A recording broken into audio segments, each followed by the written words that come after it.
बाकी अगर आप पास से सुनोगे ना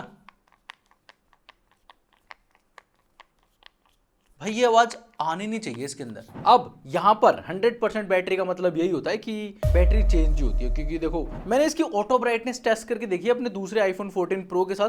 भाई हमने सेम इसकी ब्राइटनेस कम करी, आउटडोर में गया तो उसकी ब्राइटनेस जल्दी अप हो जाती है, इसमें थोड़ा सा टाइम लगता है। मुझे तो चेंज लग रहा है, आवाज देखो। ओके गाइस, तो अभी तक हम कैशिफाई से बहुत सारे आईफोन बाय कर चुके हैं, 12, 13, 13 प्रो, 14, 14 प्लस, इवन रिलेटेबल रहने के लिए भाई 15 हमने मंगा लिया है, क्योंकि काफी लोगों के क्वेश्चन आ रहे थे कि भाई 15 की भी अनबॉक्सिंग करके दिखाओ कैसा निकलता है कैशिफाई से फोन। इसके साथ साथ एक चीज बता दूं, 15 के अंदर आपको सब चीजें मिल जाती है, अच्छी स्क्रीन, अच्छी बैटरी, अच्छा कैमरा और नॉच भी हटी गई है। तो चलो जल्दी से अनबॉक्स करते हैं। पहले मैं बताता हूँ कि भाई बॉक्स के अंदर में जो फोन है वो कैसा मिलेगा, उसके बाद मैं आपको बताऊंगा कि आफ्टर 15 डेज का इसका रिव्यू कैसा है, चलने में कैसा है, बैटरी में कोई इशू तो नहीं आ रहा, कोई और दिक्कत तो नहीं है, स्क्रैचेस वगैरह तो नहीं है। ये सब कुछ इस वीडियो के एंड तक आपको पता लग जाएगा, और एक कंक्लूजन भी दूंगा कि आपको ये फोन लेना चाहिए या फिर नहीं। चलो अनबॉक्सिंग करते हैं। और एक चीज बता दूं, ये वीडियो किसी भी तरीके से कैशिफाई के साथ कोलैब में नहीं बन रही है, जो ओपिनियन है सब मेरे हैं। चलो ओपन करते हैं। वैसे सबसे पहले बता दूं कि भाई जो डिलीवरी का एक्सपीरियंस है ना, मेरे को बहुत बेकार लगा। आई थिंक 7वां दिन है, 6ठा या 7वां दिन है तब ये डिलीवर हुआ है, तो काफी टाइम लगा दिया भाई डिलीवरी पार्टनर ने। और जो नंबर इन्होंने दे रखा था ना ब्लू डार्ट का, वो भी गलत था। आई थिंक वो रॉन्ग ही नंबर था, वो लग ही नहीं रहा था। तो आज ये डिलीवर हुआ था, मैंने सोचा आज अनबॉक्सिंग कर देता हूँ। उसके बाद 15 दिन टेस्ट करने के बाद मैं आपको एक कंक्लूजन दे दूंगा। यहाँ पर बिल मिलता है, और जो प्राइस है ना इसकी, वो लगभग मैंने 41,000 के आसपास पे की हुई है। तो वो मैं स्क्रीनशॉट डाल दूंगा भाई, क्योंकि मेरे को कुछ ऑफ मिल रहा था। 15 प्लस हमने बाय किया हो, वो भी 41,000 के अंदर। मेरे को लग रहा है भाई बहुत सही डील है। बस पहले फोन देख लेते हैं कि कैसा निकलता है और क्या क्या चीजें हमें बढ़िया मिल जाती है। तो सिम इजेक्टर टूल मिल जाता है एक हमें सबसे पहले। बाकी एक यहाँ पर आपको केबल मिल जाएगी, और ये लोकली केबल है। बाकी फोन हमारा इसके अंदर है। आई थिंक सी ग्रीन मैंने बाय किया था, और वही कलर यहाँ पर निकला हुआ है। तो भाई फोन कुछ ऐसा है, 15 प्लस है ये। और पीछे से देख लो एक बारी, तो एक बार मैं ध्यान से देख लेता हूँ और देख लेता हूँ कोई कमी तो नहीं है, कोई स्क्रैचेस या फिर कुछ भी मतलब डेंट वगैरह तो नहीं है। मैं बताता हूँ। तो मोटा मोटा भी मैंने चेक कर लिया। तो यहाँ पर मैंने एक चीज नोटिस करी, जो फ्रेम है ना उसके ऊपर काफी सारे ऐसे निशान है जो कवर लगाने के बाद आते हैं। जैसे साइड फ्रेम के ऊपर आप देख ही पा रहे हो बहुत सारे निशान है, मतलब बहुत हल्के हल्के, वो स्क्रैचेस नहीं है, बस वो निशान है कवर यूज करने की वजह से। उसके बाद जो कैमरा है ना उसके ऊपर भी हल्के फुल्के मतलब चिपिंग के निशान है, हल्का फुल्का पेंट रिमूव है। और स्क्रीन के ऊपर कोई स्क्रैच मेजर तो नहीं है, हल्का फुल्का मुझे एक दिखाई दे रहा है। बाकी जो 15 दिन का रिव्यू होगा उसमें ज्यादा बता पाऊंगा। अभी मुझे कोई मतलब बहुत ज्यादा कुछ नहीं दिखाई दे रहा। नीचे जो स्पीकर ग्रिल्स है वहां पर भी हल्के फुल्के निशान है, और जो टाइप सी है ना वो क्लीन पड़ा हुआ है, ऐसे कुछ निशान है। बाकी अगर आप पास से सुनोगे ना भाई, ये आवाज आनी नहीं चाहिए इसके अंदर। ऐसा लग रहा है ये ओपन है, इसके अंदर एक हॉलोनेस की जो आवाज है ना वो यहां से आ रही है, जैसे ये खुला हुआ है, या इसका जो बैक है ना, मुझे तो चेंज लग रहा है। आवाज देखो कुछ अलग ही आ रही है। बाकी ये सब कुछ था। अब इसको ऑन कर लेते हैं। यहीं पे फर्स्ट टाइम मैं ऑन कर रहा हूँ, ऑन हो गया है। और इसको मैं सेटअप कर लेता हूँ। 15 दिन के बाद इसका जो ट्रू रिव्यू होगा ना वो मैं आपके साथ शेयर करूँगा। ओके गाइस, तो आज 15 दिन हो गए मेरे इस आईफोन 15 प्लस को, और भाई मैंने इसको अच्छे तरीके से टेस्ट भी कर लिया। मैंने बता दिया था आपको कि भाई जो फ्रेम था उसके ऊपर कुछ निशान थे कवर वगैरह के, और उसके बाद मुझे देखने को मिला कि जो इसके लेंसेज है ना कैमरा के, ये चेंजेस थे भाई, पूरे तरीके से पता लग रहा है। साथ में वो जो साउंड आ रही थी वो मैंने आपको बता दिया था। डिस्प्ले के ऊपर ऐसा कोई बड़ा निशान मुझे दिखा नहीं, और जो नीचे यहाँ पर जहाँ स्पीकर होते हैं वहां पर भी हल्के फुल्के जो निशान थे, और हल्का सा मेरे को एक स्क्रैच भी देखने को मिला था, जो बहुत हल्का सा माइनर सा है, जैसे कुछ पिन या कुछ इसके अंदर लग गया हो, बस इतना सा स्क्रैच है। इसके अलावा अब जो मैंने चीजें इसके अंदर नोटिस करी, जैसे मैं इसको 15 दिन से यूज कर रहा हूँ, तो इसको जो बैटरी बैकअप है ना वो अच्छा चल रहा है, पर उस पर मैं आगे आऊंगा। लेकिन उससे पहले बता दूं, जितने भी पोर्ट्स एंड बटन थे ना वो मैंने सारे चेक कर लिए। फ्लैश लाइट मैंने चेक कर ली, सामने का कैमरा, रियर का कैमरा, ये सब कुछ चेक कर लिया।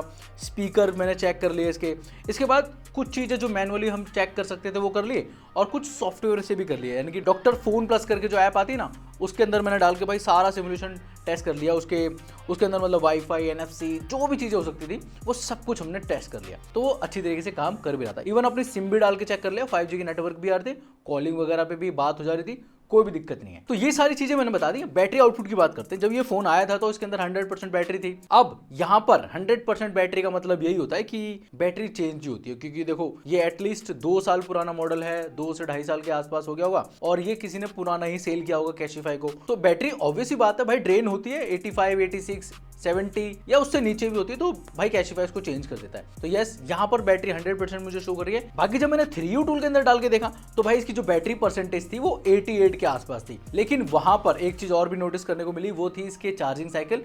वो थे 544 के आसपास। आज मैं देख रहा हूं तो 546-47 के आसपास हो जाएंगे। जितनी बार मैं इसको चार्ज करता रहूंगा वो बढ़ते रहेंगे। लेकिन एक चीज नोटिस करने वाली थी कि वहां पर प्रोडक्शन डेट थी ना, जो वो यहां पर शो नहीं होती। वो ज्यादातर आईफोन्स की भाई शो होती है, चाहे हमने कितने भी फोन रिव्यू करे हो, कितने अनबॉक्स करे हो, सबकी शो होती है। इस फोन की शो नहीं हो रही थी। इसके बाद इसकी ना डिस्प्ले मेरे को थोड़ी सी यार गड़बड़ सी लग रही थी। मतलब ऐसा लग रहा था कि कुछ इश्यू तो है। जब मैं शूट कर रहा हूँ कैमरा से, तब मतलब इसके ऊपर लाइन वगैरह भी आ रही है, मतलब ये ब्लिंक भी कर रही है।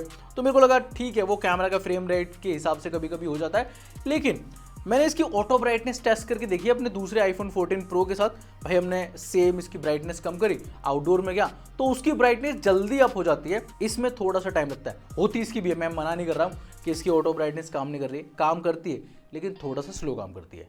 पर मोस्ट इंपॉर्टेंट जो चीज है ना, वो मुझे लगता है कि आपको पता होना चाहिए। देखो, जब भी आईफोन आप खरीदते हो ना, आपको पता होता है कि भाई आईफोन को पानी में डाल दूंगा तो खराब नहीं होगा। लेकिन कैशिफाई के जितने भी फोन्स होते हैं, ध्यान से सुन लेना, कैशिफाई के जितने भी फोन्स होते हैं वो भाई IP68 वाटर रेटिंग के साथ नहीं आते। कभी भी अपने फोन को पानी में मत डाल देना। और इसका मतलब यही नहीं है कि सिर्फ पानी से खराब होंगे।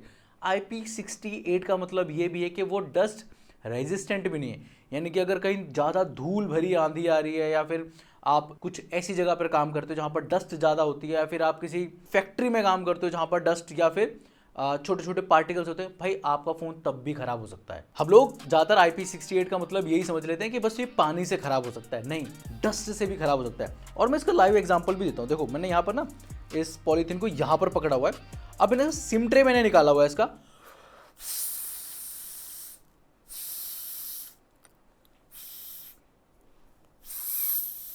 ये देख रहे हो आप, ये जो पॉलीथीन है ना, ये यहाँ से क्यों ब्लो अप कर रही है? क्योंकि इसका जो कैमरा सेक्शन है ये खुला हुआ है। जब भी मैं यहाँ से सिम ट्रे से हवा मारता हूँ ना, ये फोन इतना फूल जाता है, मतलब हल्का सा मेरे को फील हो रहा है कि ये खुल गया है, एकदम हवा भर जाती है इसके अंदर, गुब्बारे की तरह हल्का हल्का फूल जाता है। और यहाँ से भाई इसकी जो हवा है ना वो पास होती है, यहाँ से स्पीकर की तरफ से जहाँ से डिस्प्ले पेस्टिंग की गई है ना, वहाँ से हवा निकलती है। इसका मतलब ये है कि आप पानी में तो डाल नहीं सकते, डस्ट प्रूफ भी, मतलब डस्ट रेजिस्टेंट भी नहीं है आपका फोन। तो ये आपको बस पता होना चाहिए। अगर आपको इससे कोई प्रॉब्लम नहीं है तो भाई डेफिनेटली आप जा सकते हो, कोई भी दिक्कत मुझे भी नहीं लगती फिर तो। बट ये दिखाने का पर्पस क्या है मेरा? देखो, आईफोन 15 प्लस है। मुझे लगा था कि शायद जो ज़्यादा पुराने फ़ोन होते हैं ना, जैसे 13 हो गया, 12 हो गया, 11 हो गया, उनकी बैटरी तो देखो एकदम ही ख़राब हो जाती है, वो चेंज करनी ही पड़ती है। तो इनकी शायद ना होती हूँ, अब इसकी भी चेंज है। और साथ में बताऊँ, जब चेंज करिए ना तो जो ग्लू है ना वो उतनी अच्छी तरीके से नहीं लगाती कैशिफाई। हमने अभी 13 किया था कुछ दिनों पहले, 4-5 महीने पहले। वहां पर मुझे दिखाई दे रहा था कि भाई जो ग्लू है ना वो डिस्प्ले के साइड से बाहर निकल रहा है। इसमें ऐसी कोई प्रॉब्लम नहीं है, लेकिन हाँ, जितनी हवा मारने पे ये फ़ोन फूल रहा है ना, मेरे को बहुत डाउट लग रहा है। और सही बताऊँ, आईफोन वाली फील भी नहीं आ रही इस फोन को। मैं थोड़ा सा ऐसे कर रहा हूँ ना, क्योंकि आईफोन बहुत ज़्यादा मजबूत होते हैं, ऐसा लग रहा है ये टूट जाएगा। और ना जो उसका बैक ग्लास है ना, वो भी मेरे को ओरिजिनल जैसा फील नहीं करा रहा। साथ में ये देख रहे हो ना आवाज, ये जो पेस्टिंग है ना वो उतने ढंग से हो ही नहीं है। हो सकता है ये नकली हो या फिर उतनी अच्छी क्वालिटी का ना हो जो एप्पल यूज करता है। बाकी वारंटी सेक्शन में जाके मैंने देखा फोन के अंदर, यानी कि जब आप जनरल अबाउट में जाके देखते हो तो वहां पर एक वारंटी का सेक्शन आता है। वहां पर मुझे दिखाई दे रहा था कि इसका जो कैमरा है या फिर कोई कैमरा का पार्ट है भाई वो चेंज है।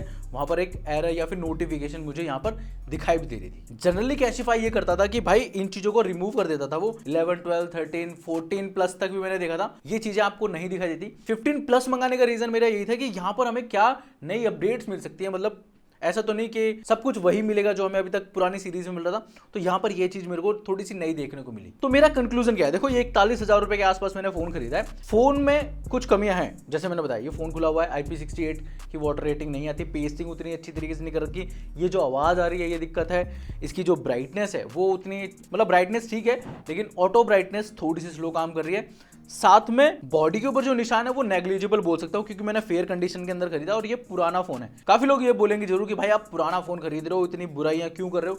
हाँ भाई पुराना फ़ोन है, बुराइयाँ मुझे आपसे इतनी नहीं करनी चाहिए, लेकिन जब आप 6 महीने की वारंटी दे रहे हो तो भाई इस पे IP68 की वारंटी देनी चाहिए। जो ग्लू है वो अच्छा यूज़ करना चाहिए। आई थिंक जो ये पता नहीं क्यों मेरे को ऐसा लग रहा है ये अच्छी क्वालिटी का यूज नहीं करा इन्होंने, ऐसा कुछ फील हो रहा है मुझे। ये अच्छा यूज हो सकता था। और मुझसे पूछोगे कि कैशिफाई के फोन खरीदने चाहिए या फिर नहीं चाहिए, अपने रिस्क पर आए। जैसे भाई रेखा गुप्ता जी कहती हैं अपने रिस्क पर लो। मैं किसी को भी प्रमोट नहीं करूंगा कि भाई लो, लेना है तो भाई ये समझ लेना कि ये सारी चीजें आपके साथ होंगी जरूर। बैटरी चेंज होगी, बैक ग्लास चेंज होगा ही होगा, डिस्प्ले मुझे चेंज ही लग रही है, और फ्रेम वही है क्योंकि इस पे कवर के निशान है इसलिए लग रहे हैं, क्योंकि पिछले जो कुछ फोन थे उनके ऊपर कुछ भी निशान नहीं थे, जबकि वो 4-4 साल पुराने फोन थे। तो हाँ इसमें हो सकता है ये बॉडी यही हो, ये चेंज है। और 6 महीने की वारंटी सिर्फ ब्रांड की तरफ से मिलेगी, ये बस ध्यान में रख लेना। बाकी आईफोन चलाओ कोई दिक्कत नहीं है, बैटरी बैकअप अभी मुझे अच्छा मिल रहा है। लेकिन बस आप लोग ये कमेंट कर देना जो लोग कैशिफाई से फ़ोन ले चुके हैं कि 2 से 3 महीने के बाद आपका जो बैटरी ड्रेनेज है वो कितना हो जाता है। मतलब अभी 100% है और 1 दिन के आसपास बैकअप दे रहा है, क्या आपका वो 100 से नीचे हुआ और बैटरी बैकअप कितना कम हुआ, कमेंट बॉक्स में जरूर बता देना। ये वीडियो मैं यहीं पे खत्म कर रहा हूँ। अगर आपको वीडियो पसंद है प्लीज़ वीडियो को लाइक कर देना, चैनल पे पहली बार आए थे सब्सक्राइब कर देना। मैं मिलता हूँ ऐसी किसी नेक्स्ट वीडियो के अंदर।